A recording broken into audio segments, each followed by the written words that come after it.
So with our handsome Mr. K, I wanted to work a little bit with some toys and see if we could work a little bit with that take it and drop it, but at the same time work a little bit with maybe toy drive and see if it can build into either working like a recall or working, for example, some loose leash walking or engagement. So I'm just going to start off first a little bit with some of our take it and drop it. So I'm going to grab one of our little tuggy toys. So ready, Mr. K? So take it. So a lot of times I really love starting off with dogs on toys that involve having a longer sort of tuggy zone between you and the bitey end. The reason behind this is a lot of puppies don't always know how to use their mouths, which is normal. He's an adolescent. Actually, he's a little bit more, I think around 3. I'm trying to remember now. But we don't really know, I think, his exact birth date. He's like, woohoo! So he likes to do circles. Super fun. So the benefit of having the bitey end be a little further from you, ready? Kugel, is that it can allow for your babe to practice biting, but not have you be so close that, for example, the babe manages to nibble you at the same time. So what I'm just trying to do for Mr. K right now is he's just very toy intrigued. So I want him to think that there's value in sometimes taking a little break and going in for the food. So it doesn't mean the toy goes away. It's going to still stay right there. When he's all done eating, I'm going to say, go get it, and then we can play again. So I want him to find that there's value in letting go, because for a lot of the babes, sometimes starting the game seems fine, but then letting go or starting to take a break or rotate can be harder for them. So I want Mr. K to find that there's going to be value in practicing between the two toys or between toys and food for the letting go of the item. So this could be, again, take it and drop it. It could be take it, and then some people will say out or give. Remember, we're not going to say leave it, because leave it is for something that's off limits, and that could be dangerous or a no-no item or something we just don't engage with. So ready? Find it. Nice. So right here, again, he's a little bit worried that the toy is going to manage to wander away. It's going to stay right there. He's going to take a few moments to take a little snack, and we'll say, go get it. And now the toy plays and comes alive, and we can catch it once more. Woohoo. Nice job, sir. So he says, I like to leap. He's very agile, this wild man. So obviously, as we're practicing, sometimes building up that grabbing and letting go has value, and you're sometimes working with the food, this could be also beneficial. So remember how some puppies will grab things that are inappropriate from our stance, even though the dog might find it very fun to play with. And we want him to start realizing that letting go is not confrontational or overwhelming or threatening. So if we're finding that at times he sometimes goes for the inappropriate items, the best way to practice is with things he's allowed to have, so we can manage to get the how-to before we need it for later. So I know we did a couple like leave-its with a few other babes in the previous programs. I'm just going to grab a second toy. So we might go, ready? Go get it. So I want to see if he can go, nice, and practice letting go of one to grab for the other. So the benefit of sometimes getting one and then the other new toy comes out is that the game doesn't have to end as we practice releasing the item. So these are both different, like one was one I made. This one has seen better days and has been through the ringer. But most of them come with like a little furry creature, an item at the end. This one has a little bit of a bungee to it, where the other one is has no real give. So we want him to practice grabbing, playing, and then I might show the next one. And we might go, ready? We'll go get it. So now he can go from the other to the previous toy. So now, poor Zeus, he says, but my life is so sad when I have to take my break. Ready? Good job. So the benefit of rotating through two toys is, even if the game is not the most beautiful thing you've ever done, is it does start to help your puppy notice that letting go is not confrontational or overwhelming. Ready? Go get it. It's like, I almost got it. But this way you can start to get your puppy to think there's a fun game of grabbing and releasing. So, and again, even though the other one's still hanging out here, we're just getting Mr. K to find it kind of entertaining to grab and let go. Nice job. And don't worry if right now it's not the most beautiful thing, like you're not always getting it on cue, for example, but maybe he's getting this concept of getting the toy in his mouth and then relinquishing it.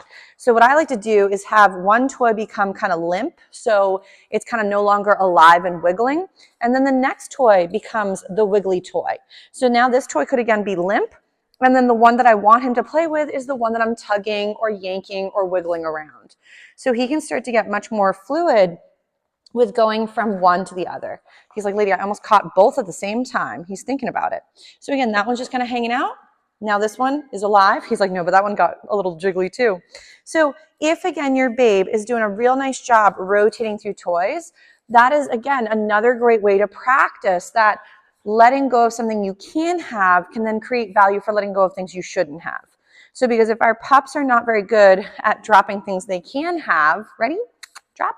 Then how are they going to get better with relinquishing something they shouldn't maybe have? Ready? He's like, hold on, there's a few crumbs he left on the floor earlier. Ready? Kugel, you want to go find it?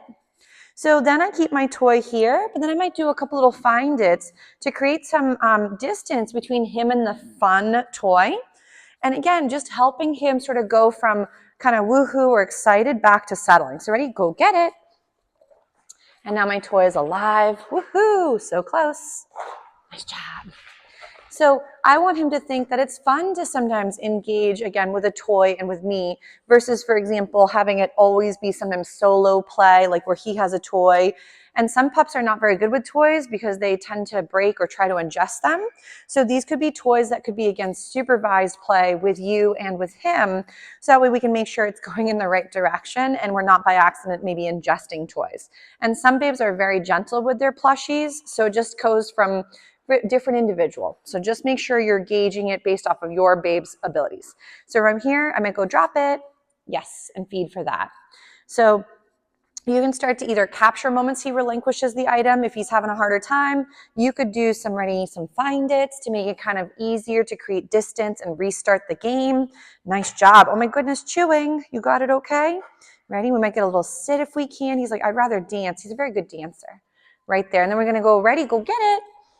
And now my toy is alive and we can try to catch that bad boy again. Nice. Good job. He's very good at his toy play. So, but definitely things to kind of think about and work on with Mr. K. So that way we're just kind of keep building on our rapport, our relationship, and then this ability, because he is a very high energy kind of guy, we want to make sure that both mentally and physically, he's like, take that, lady, is that mentally and physically he's getting those outlets. Because a lot of times behavioral problems, again, stem from typically needs that are being unmet. So I'm not saying that anybody's being bad or not taking good care of their beauties, but at times there's certain things that bring a lot of joy to dogs that we don't always find as pleasurable or as beneficial from our perspective. So this is like, again, the biting and chasing and tugging, but then for others, digging and barking and doing some other fun things. Nice job, sir. Oh my goodness, what a big boy. So, but again, for being back at doggy day school again, he's doing a real nice job getting right into the groove. Ready? Find it. So, but then you could also go, ready, Kugel, sit. He's like thinking about it right there and then take it.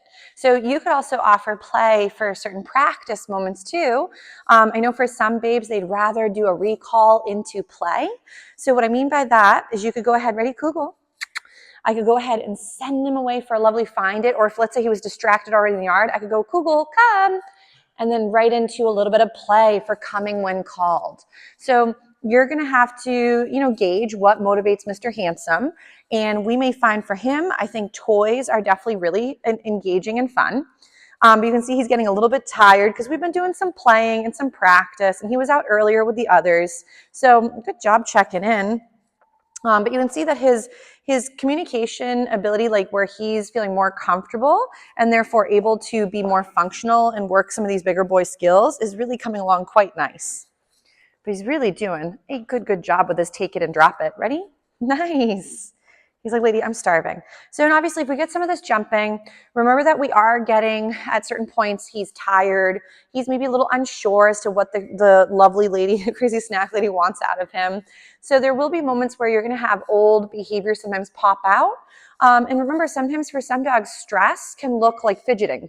So there are moments where even though he's having a good time and he's doing quite well and he's taking his food, there's going to be a little bit of stress. He's not at his usual home. He's not with his usual family. So just like almost like when we try something new, we can get a little bit unsure.